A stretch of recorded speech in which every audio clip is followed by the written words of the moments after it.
There is no great way to start this video, so I'm just gonna start.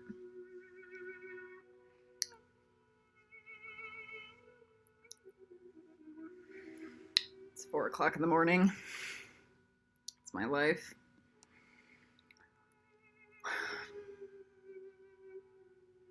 Last year's honey magic for Christmas is now manifesting on the astral planes, or the lower astral planes, for people to eat it. It's a magic salve for them to digest, to heal their DNA. So it has specific anti-Slytherin protocols. It has specific divine DNA healing modules so that people can diverge out of the Matrix and Slytherin. I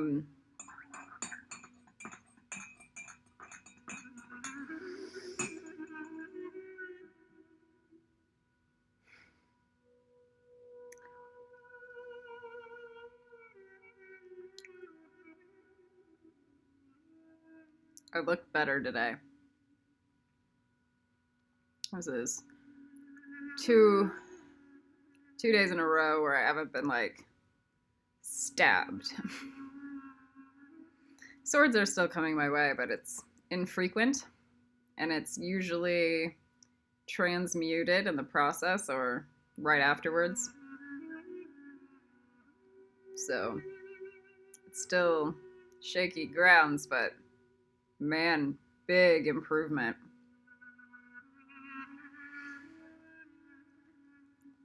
There's when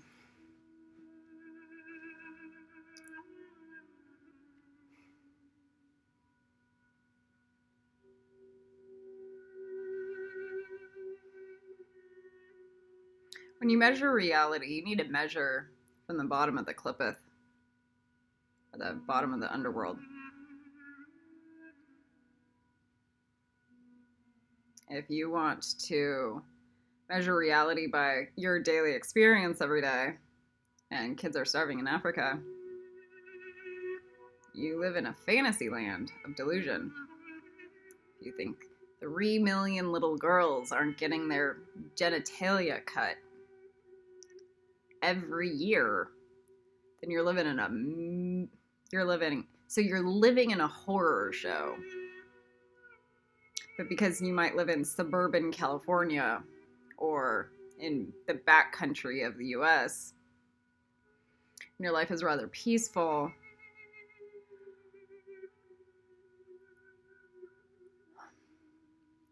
I want to say it's a contentment demon, but it's also kind of that health demon.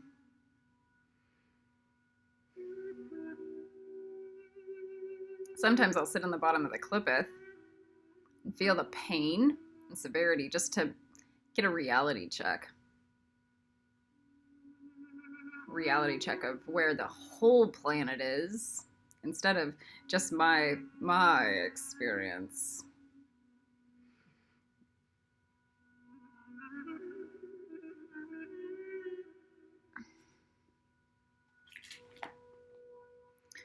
Okay.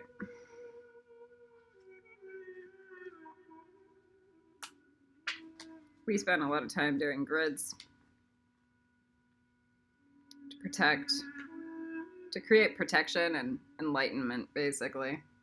I rarely like to use the word enlightenment, but I like using the word enlightenment as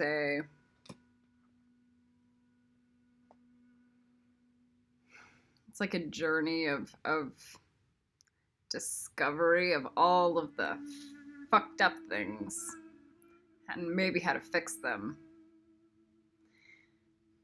I have too much encountered people where they say, oh, when I received enlightenment. I'm sorry. How have you received any enlightenment? You're not even a master. You can't even prevent crimes from being committed on the planet or heal the ocean. How are you enlightened at all? So I want to say that that's another demon. It's the low bar demon. So somehow, like, you have some transcendent experience that transcends the human norm. It doesn't matter if the human norm is demon, and then you have like 1 inch of level of above everybody else, and then all of a sudden you're enlightened. Unbelievable.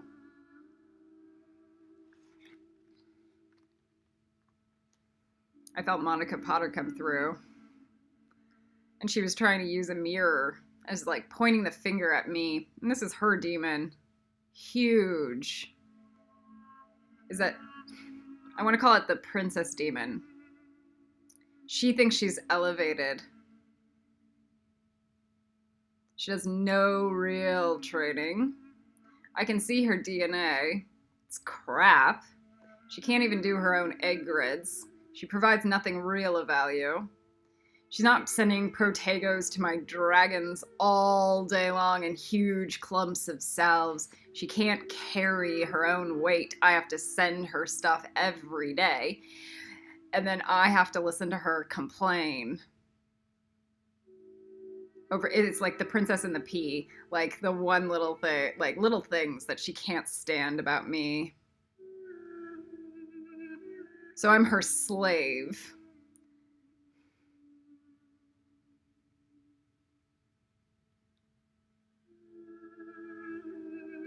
Thanks, Monica. I'm really fucking happy you cared about me at all. I'm not even able to pay my bills right now, Monica.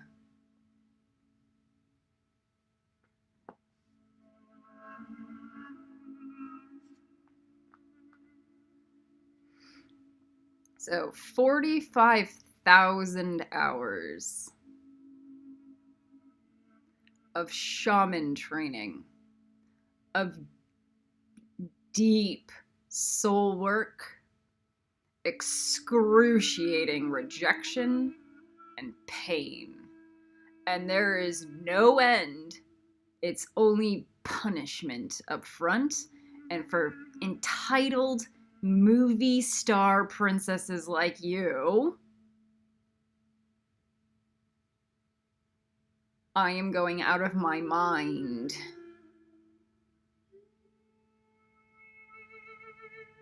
I can't even get you to send me an email so I can properly train you to do anything of value.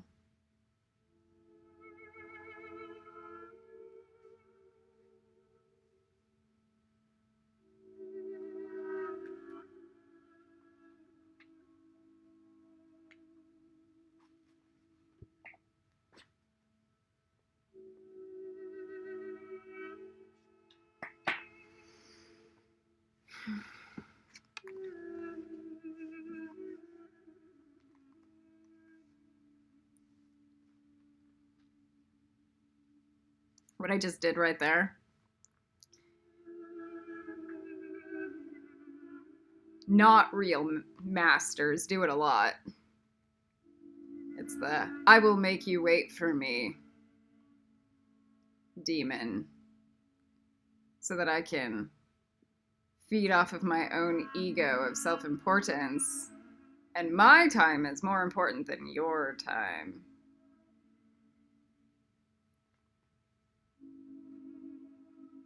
For real masters, it is. Because the one thing they do is to save a kid from getting drowned. Because they shift the quantum matrix. They see a hole in one of their grids that they need to fill in with the word sanity.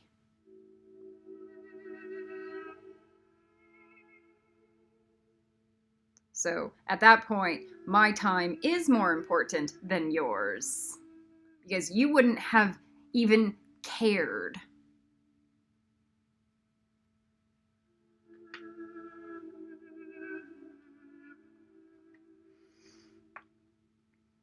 So we did the binary logic trap. We did the timing victim. isolation, denial.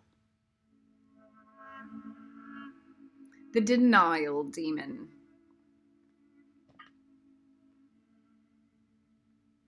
This isn't real. Magic isn't real. The quantum field isn't real. Oh, what I experienced in the astral plane, that's not real.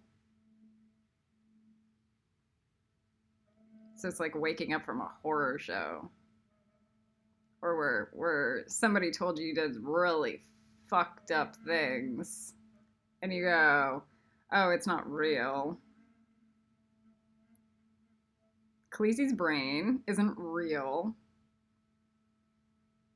It's just her world. She lives in a parallel reality. Yeah, from the bottom of the Earth star clippeth.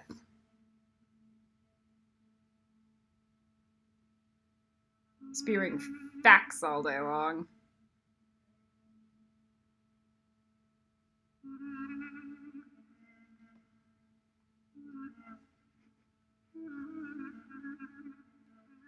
So the denial demon. This pairs off with the reduction demon. So this is like, oh, well, Khaleesi's just a schizophrenic, so I don't have to listen to anything she has to say. She's just crazy.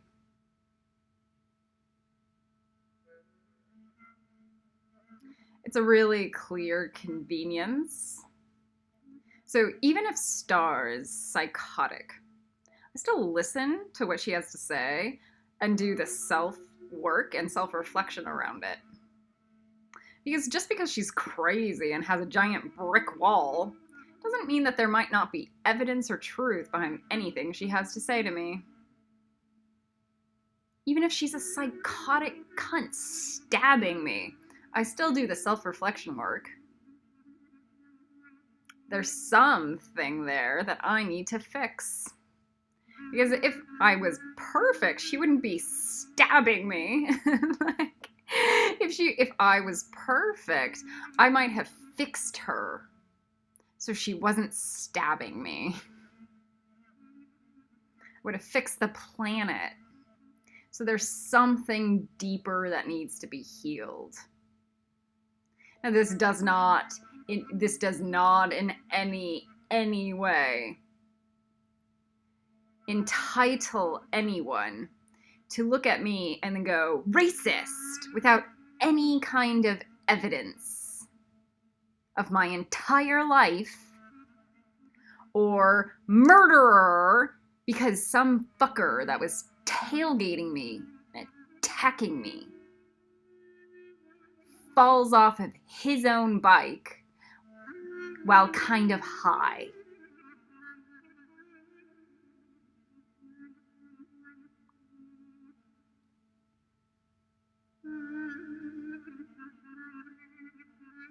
Perspective. So even if there is like 1% truth to the idea that I was a murderer because he was following me, tailgating me,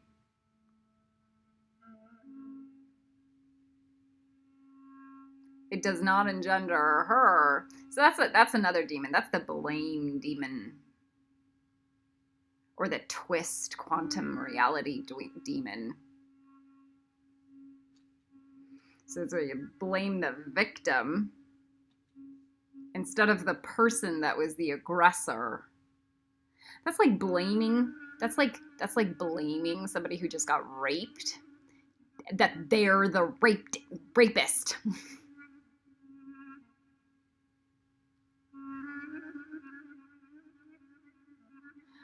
Star does that all the time. She twists shit, and that's the crazy component. So that's where the octopus heart needs to come into play. So in Gryffindor, you're not allowed to twist shit. Things need to look as sane as a normal, high-level intelligence matrix reality. High level, not dogmatic, but not insane. So it's human instead of crazy spiritualist. So the sense of justice is like, yeah, the asshole that's tailgating the person in aggressive attack is the one at fault. And in no way are you allowed to twist that. That's a crime. Now, and not only is it a crime, it is a waste of energy. And not only is it a waste of energy, you're wasting the person's energy who has to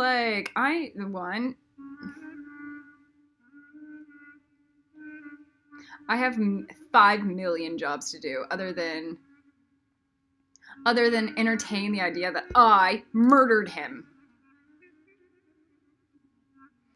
Not to mention, Star is the murderer because I was overworked, overexhausted, run on empty, sick every day, and having her stab me in the astral planes all day long.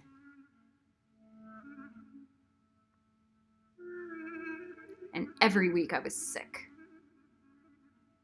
Every week. Torn apart. And she wants to call me the murderer. I was exhausted.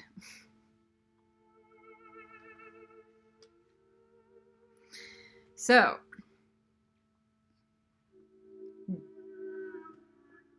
denial demon.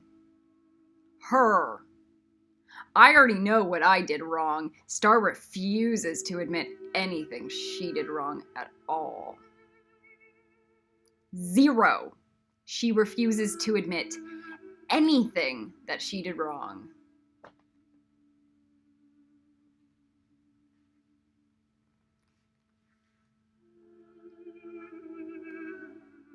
The revenge demon. All right, me voicing this is justice. Her attacking me because I voice this is revenge.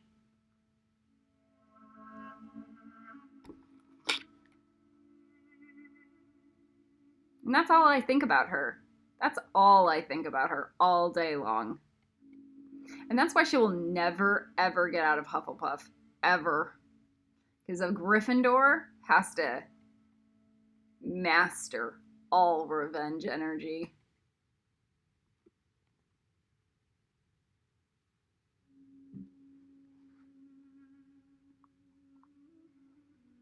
The angel in hell demon.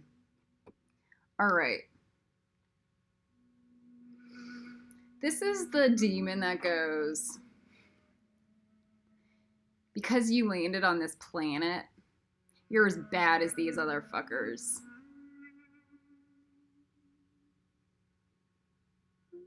And somehow that justifies them to treat you the same way they treat everyone else.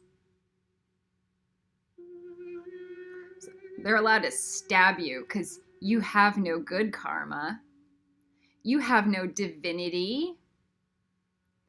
So they're allowed to treat you like crap, even if you're an angel, just because you're in hell. And here's the weird paradox: you're in hell to fix it.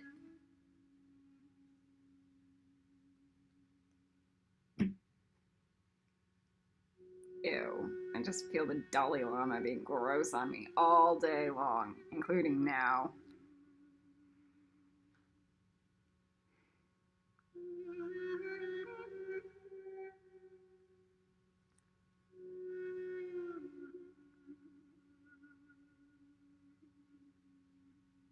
This pairs with this demon.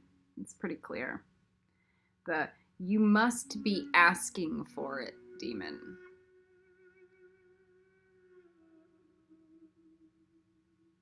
If somebody treats you a certain way, it's because you're asking for it. Instead of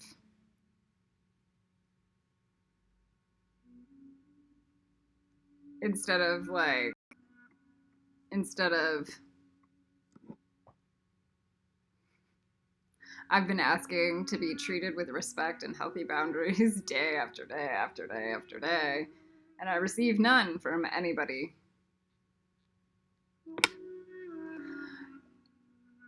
And they treat me like this and tell me that they're allowed to treat me like this because I'm asking for it.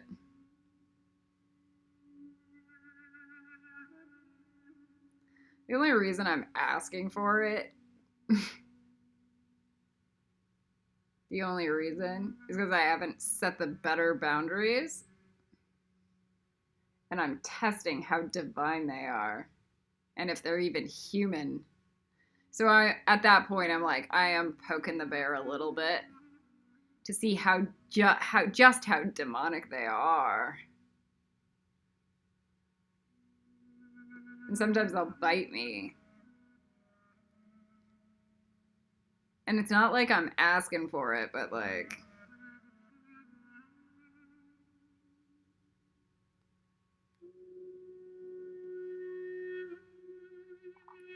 now we have the rebellion demon. I also like call it the spite demon. So this is like a demon that will literally not do what you ask it to do, just to fucking rebel against you. This was Elijah for the last 12 years. I don't want to believe in God. I don't want to do anything healthy. I don't want to do anything divine. I just want to rebel against everything and love and God and intelligence. Just to rebel. This is the don't cut your nose to spite your face teaching. So it's like, he's literally chopped his face off out of pure spite to himself and any form of intelligence.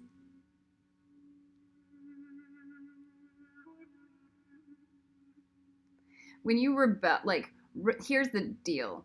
Rebellion is for like Ravenclaws and some Gryffindors that are like rebelling against the systematic order of things. It's like high level intelligence rebellion. Things above Christ, you know? Or it's like rebel against the Matrix dogma. Even then you're gonna eat shit, you know? But it's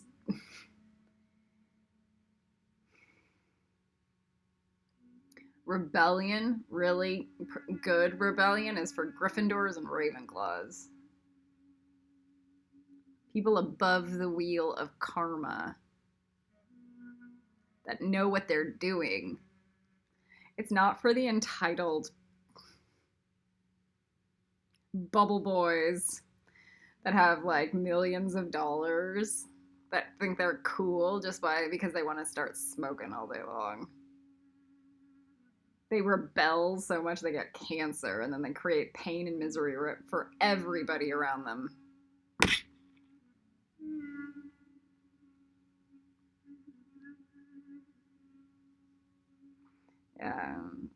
His whole horror movie career was just a rebellion against like love or intelligence.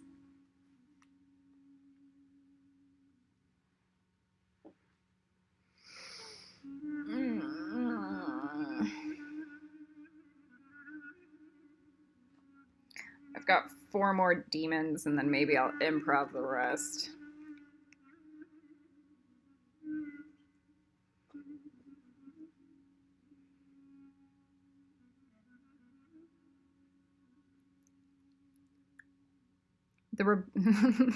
So fucked up. So here's Elijah going, yeah, that rebellion demon is like he uses it and parallels it to the go fuck a goat syndrome. So he'll look at me saying, turn off your rotten egg genomes. And then he'll parallel me saying something pragmatic and divine to a guru that tells people to fuck goats. Mine has intelligence and sanity, but he'll rebel against it just in the guise that it's the same thing as a guru telling people to go fuck goats. This is the man that sat in front of me and gave me a lecture on discernment, of which he has 0.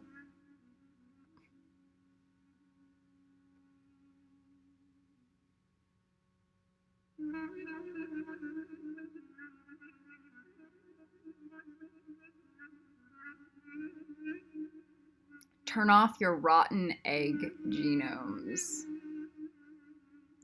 What about having your rotten egg genome turned on serves you?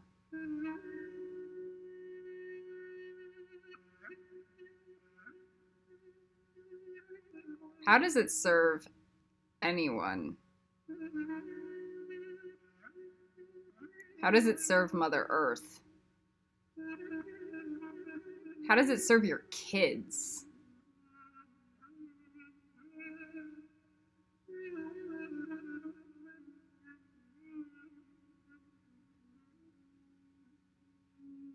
All right, the next one is the empathy demon. Star came in and she did something cute. What she does is she comes in like a teacher and like cute to undermine my boundaries. So I drop my guard.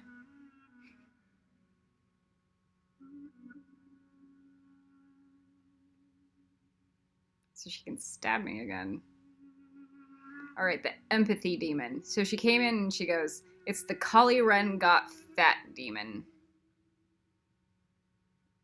So I'm a person who takes really good care of myself, like my body, the food I eat. I usually get a decent amount of exercise and sleep. Okay.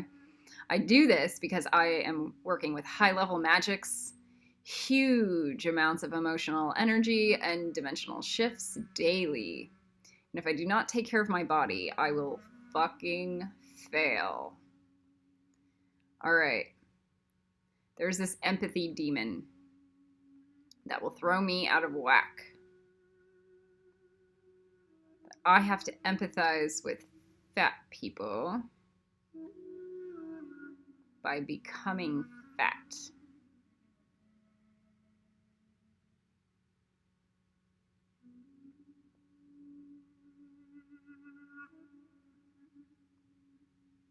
Somehow I'm guilted in lowering myself.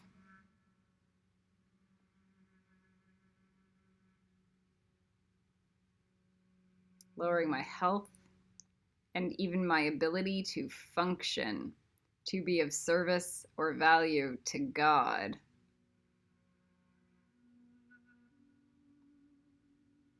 Because I'm trapped into empathizing. This is also like saints need to get raped so that they can help rape it, like the rape trade.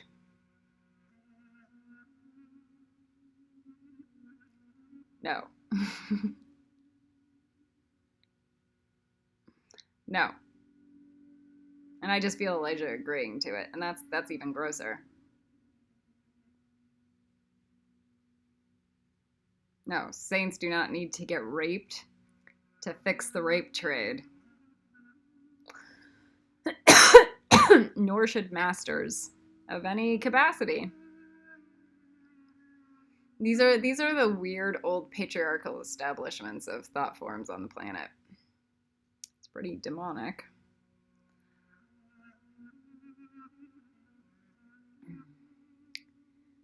I want to call it the kids demon. Or the don't. so kids are used as demons and bait all the time. But I like, there's two kids demons. I'm gonna go, this is the kids one. Kids as bait.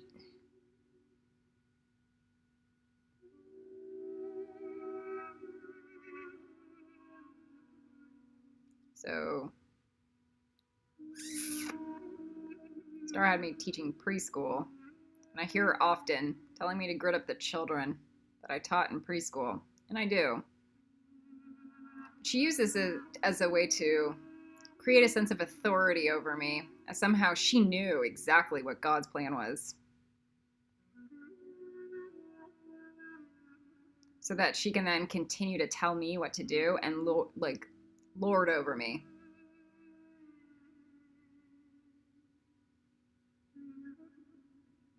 It's disgusting. Especially when she's still not offering me any real help or intelligence. And why isn't she gritting up those children if she's such a fucking master?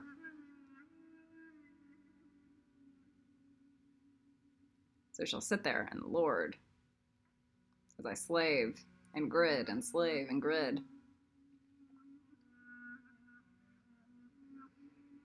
Like a psychopath.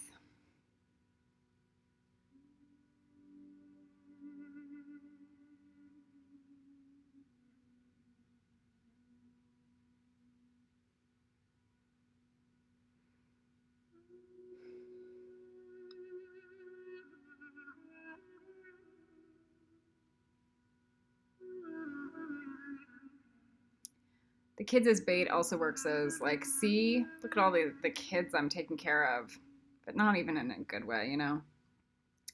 Because I'm taking care of all these kids, it makes me divine. It's a trap, you know?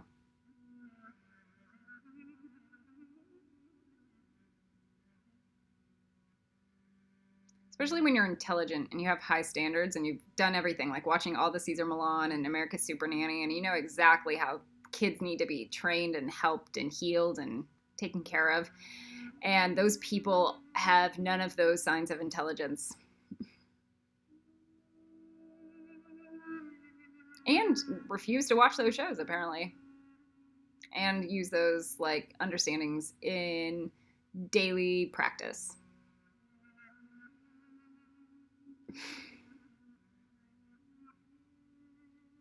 The next is the kids demon part 2, and let's get there. It's like the don't forget the kids. All right, so the kids demons. A lot of the time you bypass children. So we do all our shadow work. We do all our clearing of our knives and our guns and our psychic attacks and stuff. But then we let our kids run wild. Or like they don't have demons because they're children.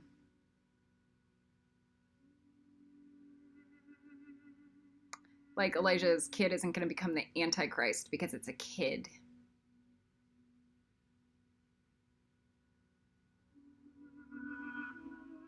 So just remember that apples don't fall far from the trees. There's a genetic algorithm in people that goes down the lines of DNA and intelligence. And the soul is attracted to that DNA for a reason.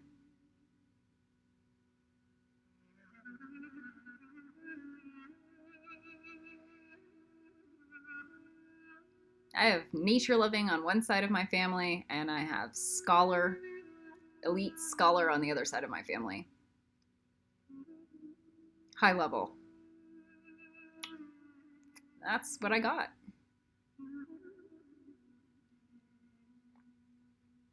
So, DNA, it matters.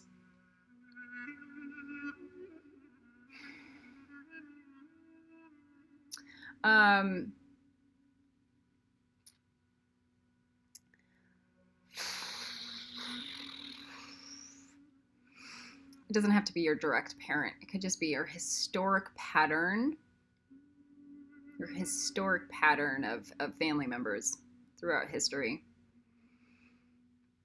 You'll see it. So all of my cousins on my dad's side of the family have all graduated from university. Many of them went to very good schools: Pepperdine, Princeton, Berkeley. Okay, So that's the scholar in my family. That's my scholar family. And it goes down to all of the children and the grandchildren and the great grandchildren, and it keeps going down the lines. Now, the other side of my family are nature loving. I don't want to say rednecks, but they kind of are, but in good people way. They take care of land. They have responsibility. They're military. And so that's also in the family. So I had that. A lot of Jake Sully DNA in our family. And it goes through all the cousins. And they all love it. They're not the highest brainy level thinkers, but they're intuitive and intelligent, but in a I know how to deal with nature kind of way. I know I have land consciousness. I know how to deal with an eagle. I know how to deal with bears. I know how to deal with salamanders. Okay, so like I know how to hunt for a deer and not torture it. I know what to do once you kill the deer and tan and hide. Deal with the skin. So there's a lot of intelligence in there. It's in our family. So that's the Davy Crockett family. See? It goes down the line.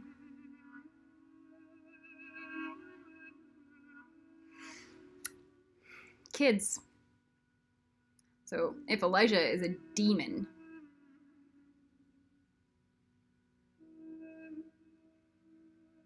his kid's probably going to become one too.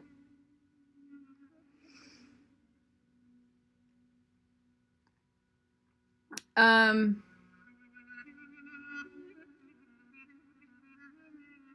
you have to make sure that you do the psychic clearing work on all the children.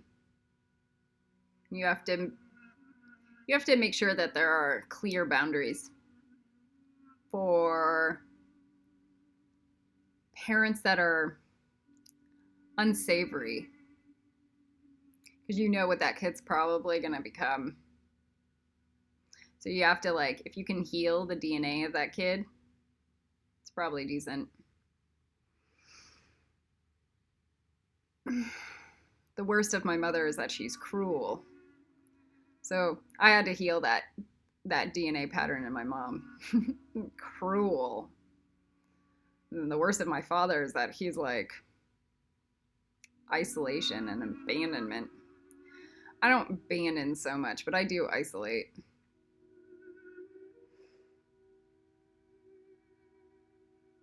Maybe I've healed that. Bring God to earth, Khaleesi. And then maybe I'm healing the cruelty grid on my mother, or from my mother. All right.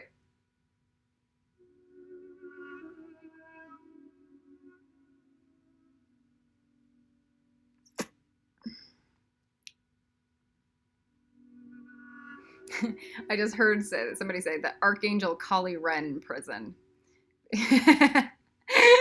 Instead of the Archangel Kamael prison.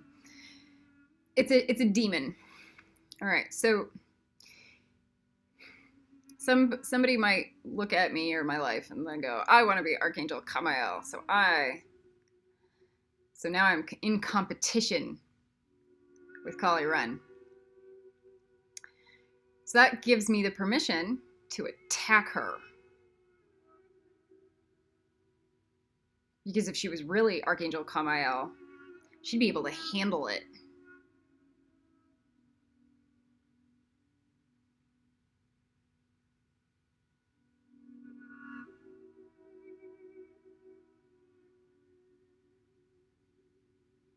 You see how it's the person who did that to me, and they did it in the astral planes, and they did it in a really, really cunty way. But 5 seconds into it, 5 seconds later, realize, oh shit, that's a prison.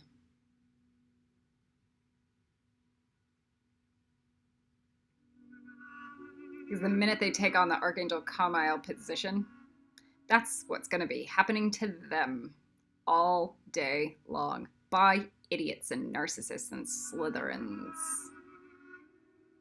Because they never learn respect. They never learned healthy boundaries.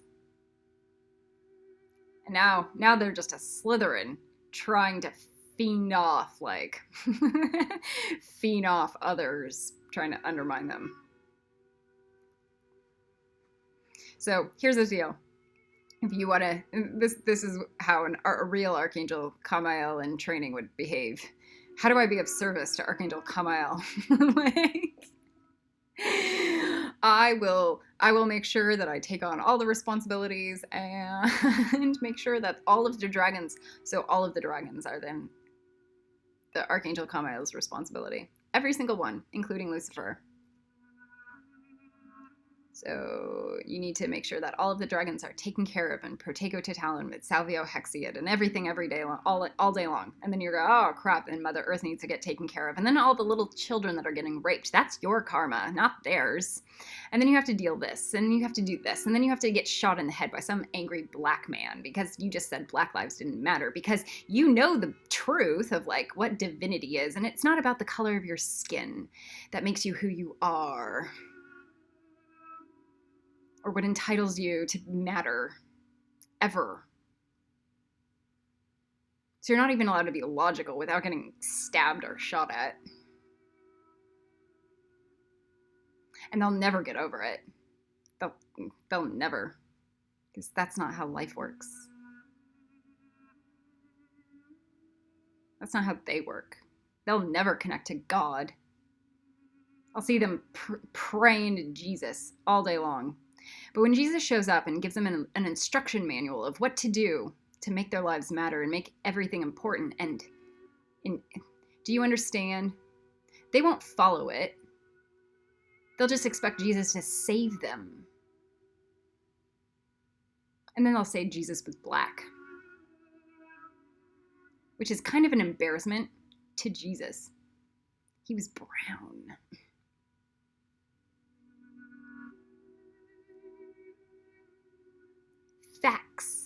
Facts matter. So he was Middle Eastern, a Jew.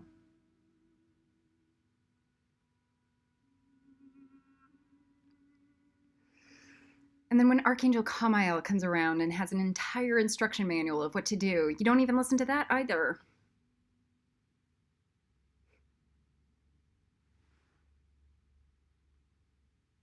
Why? Because not connected to God. And why? Because they're demons. If you do not connect to God, it's because you're a demon. And why is that supposed to matter? Why are demons supposed to matter? God includes truth and math. God includes humanity. God includes saving whales.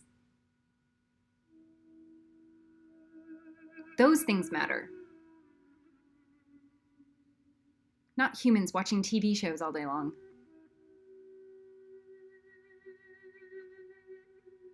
Because they're exhausted.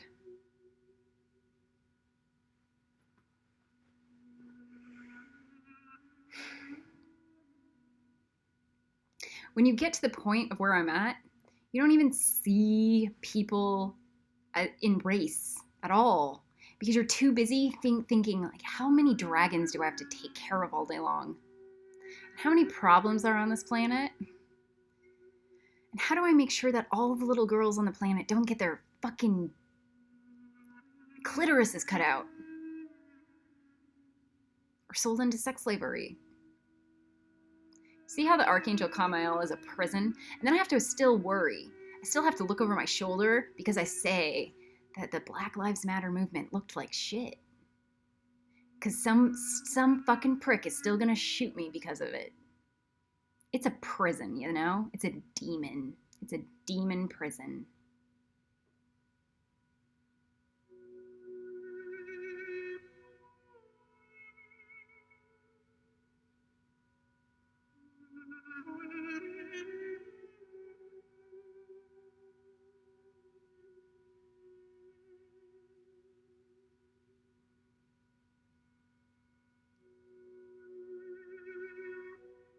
Collie Ren out.